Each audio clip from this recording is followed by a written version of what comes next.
Robert F. Kennedy Jr. announces his candidacy, an update on Israel, and live maggots found in Reese's candies. All this and more on this week's episode of HawkTV.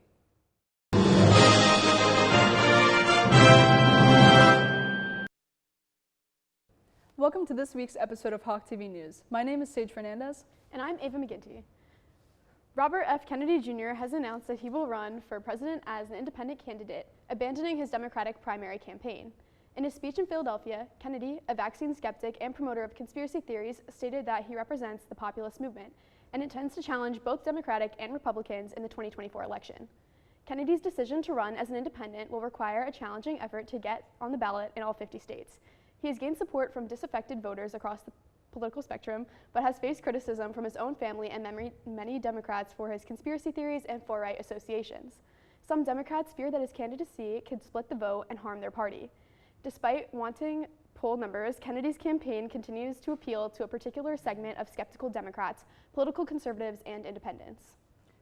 Israel's defense minister has ordered a complete siege of the Gaza Strip, controlled by Hamas, following a recent escalation of violence. Palestinian assailants have taken at least 150 Israelis hostage since the incursion began.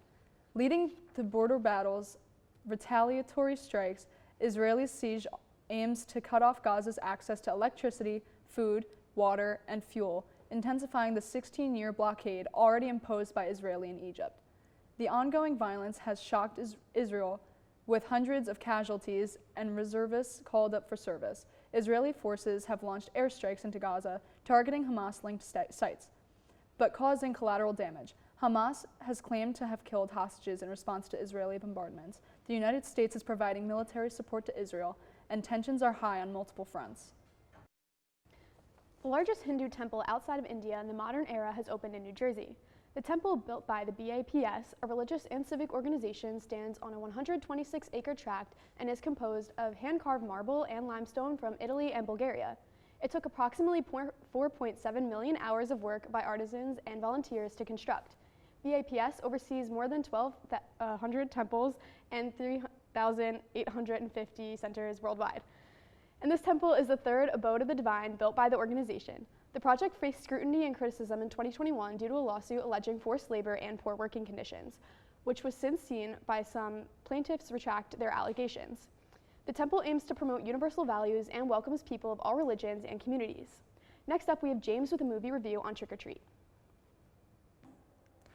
It's October, and the spooky season is in effect. With that, I would love to share my review on the film titled Trick or Treat. Released in 2007 and directed by Michael Dougherty, the film is a horror anthology taking place on Halloween, and it encompasses 5 short stories which are interwoven with each other. A high school principal living a serial killer life, a college student meeting the guy of her dreams, a mean prank pulled by a group of teenagers which goes horribly wrong, a woman who loathes Halloween and has to deal with her obsessed husband, and a grumpy old man that faces off with a demonic, supernatural trick-or-treater named Sam. This has become one of my favorite horror films in recent years because I love that it takes place on Halloween, and anthologies are so cool and unique in my opinion. In addition, it feels fresh and original right off the press, and not just another cheap remake, which is another big positive for me. The design of the character Sam is very basic, but works very effectively because of his sheer creepy presence, and I even dressed up as him for Halloween last year. For some trivia behind this film, initially it was slated to release in theaters, but Warner Brothers would unexpectedly pull the project. There was no clear reason for this unusual occurrence, aside from maybe one rumor of fears of competing with other franchises at the time, such as Halloween and Saw, to name a few. Regardless of the reason, the movie would end up being released straight to DVD and Blu-ray in 2009, and fans would quickly embrace it as an instant classic. As it stands to this day, even to this day, there is no word yet for a sequel, but if they decide to pull the trigger, you already know where my money is going. In conclusion, if you're looking for something new to watch just in time for Halloween, I feel that Trick or Treat will be the one for you, and I cannot wait to rewatch it for Halloween 2023. Thank you guys for tuning in to another segment on the HawkTV News, and I'll send it back over now to Sage and Ava. Take care, guys. Thanks, James. The Northeast is no stranger to snow, but what could the forecast look like for New Jersey during this winter? According to the Old Farmer's Almanac, we could be looking at an above-average snowfall this winter. The almanac has called for as much snow as 2 to 3 inches above average for the monthly snowfall. The predicted snowiest periods are to be the end of December, late January, and mid-February. Temperatures in the Atlantic corridor, the region where most of New Jersey falls, are expected to have temperatures in December above average, with January and February predicted to be slightly below average temperatures. The coldest weather this season is expected to be from late January until mid-February. The Old Farmer's Almanac claims to be 80% accurate, and however, the almanac is not based on science, instead uses a formula, but it's still fun to check in on during this time of year. Sad day in the candy community. A woman claims that she bought miniature Reese's cups from Walmart and they contained live maggots. A TikTok recently went viral showing the insects crawling inside the cups.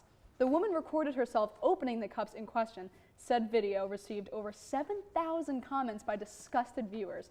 Another woman recalled a similar incident from her childhood, claiming the same thing happened to her with a Nestle Crunch bar. She reportedly says from then on, she always checks the bars before eating them. Another video went viral in August, claiming to find maggots in a seasoning bottle from Walmart. A source says, every so often, perfectly good food can seemingly go bad for no reason. This news left a couple people in the studio kicking and screaming. I don't know about everybody else, but I would still be eating the cups guilt-free. I can't give them up. Not happening. On September 6, 2023, women everywhere were anxiously awaiting the comeback for Victoria's Secret fashion show, rebranded as the Victoria's Secret World Tour. The tour aimed to accomplish what they have been notoriously known for lacking: diversity. We see all shapes and colors living out every girl's dream down the walk on the runway in this updated show. Most people were ecstatic about the inclusivity of the show and rejoiced is what they had been waiting for all along from the company, who stopped the tour due to its controversy back in 2019. However, there will always be dissatisfied viewers, and some claiming that the entire show has been changed for the worse and that even the show has been changed completely. They have wanted more inclusive bodies in the original show and not all of the added clips that were included, and some even speculate that the company purposefully choreographed the show differently so that viewers would request the old show back. Attention, Hawks! Ava, are you tired of the dining hall food? Let me ask you something. Are you tired of the dining hall food? A little bit, yeah. I'm aware. Do you want a change of scenery and to know a great place to get some grub around here? You know what? I think I would, Sage. You know what? Why don't you try El Mesón? It's just located 20 minutes away from campus in Freehold, New Jersey, and it's home to the most authentic Mexican cuisine you've ever laid your eyes on. The owner, Joaquin, joined us for an interview about his restaurant and told us the inside scoop. El Mesón has a variety of flavors to suit whatever your palate feels like that day. If you want to connect to Mexican culture, come check out this awesome restaurant. Right, Ava? Sounds good.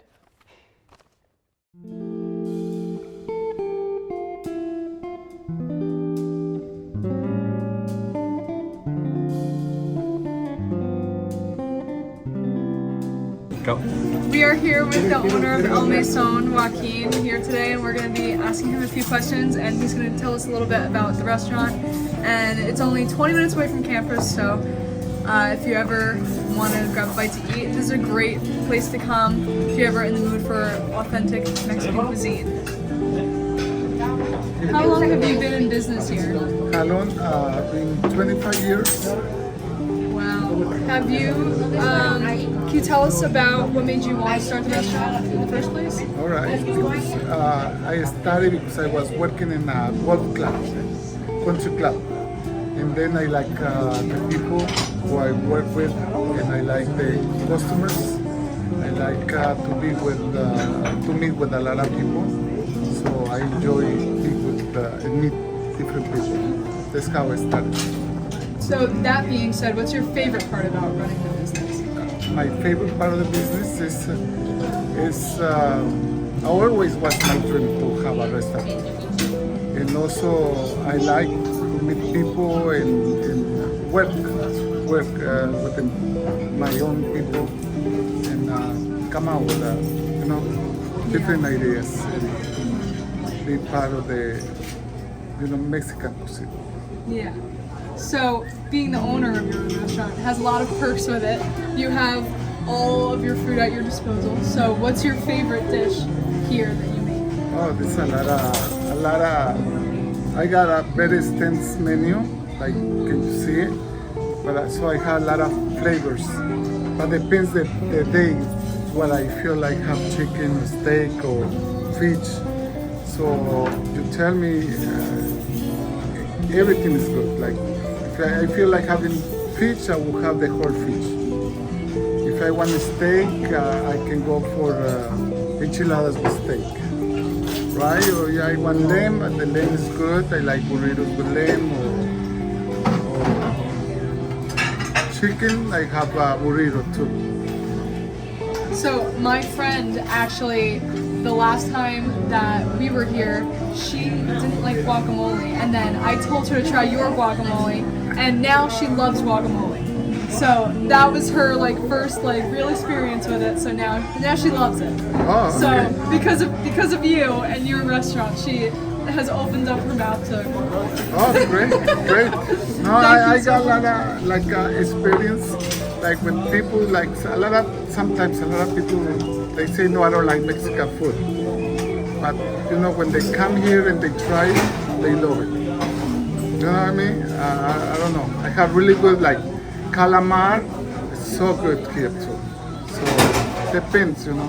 Yeah, you have a lot of variety here. Oh yes, yes. And remember, weekends we have very good specials, like different ones every week. Wow. Well, thank you so much, Joaquin. No, I hope you guys come here and bring your friends. All right? Yes. And everybody can come. Thank you. All right. So as you guys are coming out, how was the meal? Meal was excellent as always. We've been clients here or customers of El Maison for years. And we see you got some takeout, so it was that good. You keep coming back, and you got to take it home for next time. Thank you. Thank you so much.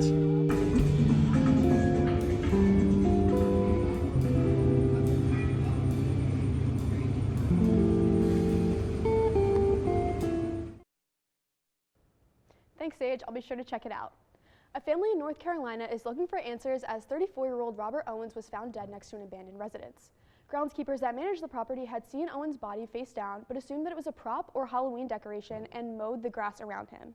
Owens' family have called his death suspicious and are demanding answers. Owens was stripped of most of his clothes and belongings, according to the description in the GoFundMe page that his family started for funeral expenses. China Grove Police Chief Andrew Deal has pushed back against the claims, saying that the groundskeeper did not think that the body was a Halloween decoration. However, they believed that the body was not real. A day after the groundskeeper had mowed the lawn, a construction supervisor saw the body and reported it to authorities. Currently, there is no foul play suspected, but Owens' death is regarded as suspicious and is currently under investigation. Now here's Ian with a movie review commentary.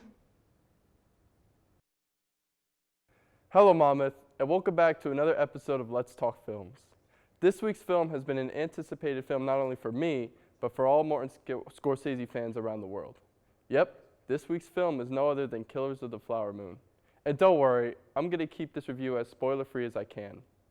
Like Oppenheimer, I was excited to hear that a new Scorsese film was in the making and would introduce a topic of American history that I had no knowledge of, but definitely would have an interest in.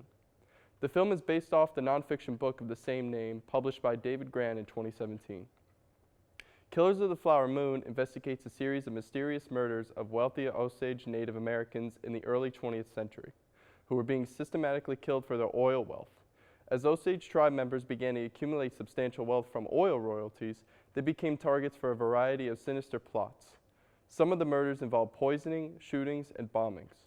The perpetrators were often family members, outsiders, or individuals seeking to gain control of the Osage's oil money.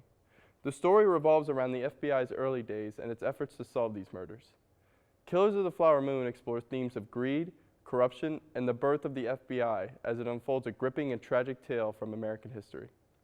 Now, this film has some heavy hitters as well, including but not limited to Leonardo DiCaprio, Robert De Niro, Jesse Plemons, and a newcomer, Lily Gladstone, who plays DiCaprio's Osage wife, Molly Burkhart. De Niro and DiCaprio provide amazing performances to this film, but I truly believe Lily Gladstone is going to win Best Supporting Actress.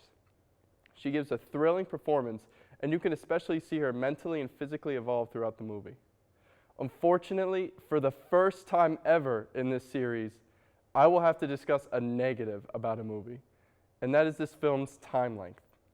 Whenever I watch a long movie like Flower Moon, I usually never complain about the long length, as long as movies are able to appropriately fit the time length with important and entertaining information and details vital to the development of the story.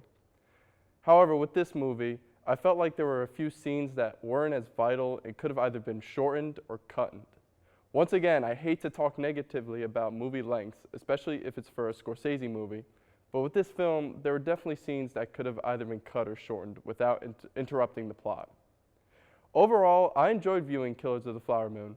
I've always liked Martin Scorsese's style of filmmaking tied in with his selection of music, and Killers of the Flower Moon is a definite example of his style. The film's presentation of corruption and greed in an aspect of American history that I never learned about was very interesting to me as well. But that is all for this week's film. I'm Ian Epstein. Thank you so much for watching, and I will see you all next time. Thanks, Ian. A man in New York City followed a civic duty and the popular motto, "If you see something, say something," as he spotted flames in an apartment nearby. Recognizing that this was an emergency, he called 911, and 5 FDNY fire trucks responded to the call. Prepared to battle what they thought was going to be an out-of-control blaze and what Kieran Murray believed to be real flames, in reality were a Yule log fire on a large television screen, which made it look extremely realistic. Murray had documented the experience on TikTok, expressing his embarrassment, but received plenty of comments supporting his actions that the viewers would have done the exact same thing. Allie Lyons, who lives in the apartment, said that it was a rainy day, so she had made a cup of tea and put her fireplace on the TV while doing some work. And Lyons now admits that she plans on investing in some curtains. Now we have Mairead with an update on Monmouth sports. It has been a successful fall season for Monmouth sports as it starts to come to an end. After men's soccer defeated Stony Brook 2-0 thanks to Ollie Brorson's pair of goals, the Hawks face LaSalle tonight, October 24th, and go on to face Campbell on Saturday, October 28th in the last regular season game. The men's soccer team is tied for first in the conference with a record of 4-1-2 and look ahead to the CAA tournament. Monmouth women's soccer celebrated their senior day on October 22nd with a win over Campbell 3-0. All 3 goals came in the second period of play. Monmouth women's soccer is currently third in the standings, trailing behind Towson and Hofstra. They also look to begin tournament play October 26th against Stony Brook. Field hockey reaches their 10th win of the season at VCU to make this the 8th consecutive season the Hawks have won 10-plus games. Freshman Lauren Rylick opened the scoring gates for Monmouth at 12 minutes and 20 seconds into the game. Sophia Faucis and Aylin Affenacker recorded 1 unassisted goal each, and freshman Kalista Schwartz secured Monmouth's win 4-0 over their second goal of her collegiate career. Football made their way to Elon for their first ever meeting and walked away just short 26-28. Just a week prior, football faced Hampton and dominated from beginning to end with a final score of 61-10. The Hawks have 4 more games of the 2023 season and make their way to Virginia to face William & Mary on Saturday, October 28th. Thanks, Mairead, and thank you for tuning in to this week's episode of HawkTV News. I'm Sage. And I'm Ava. Have a great night.